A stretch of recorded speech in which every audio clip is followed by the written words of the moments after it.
If you like baking cakes, you might be a terrible investor. Hear me out.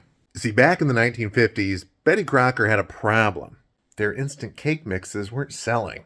And the reason is because they were too easy. People didn't feel like they were actually baking. And so the company decided to implement a change. They tweaked their formula so instead of it being a fully pre-made mix, you had to add eggs. And when they did, sales skyrocketed. Why? Because people felt like they were putting in effort, which made the process more rewarding. Cool story, but what the heck does this have to do with investing? You see, there is a growing wave of young dividend investors that just pile their money into dividend stocks and manually reinvest their dividends. And one of the reasons I believe it's become so wildly popular is because it feels like you're actively compounding your wealth.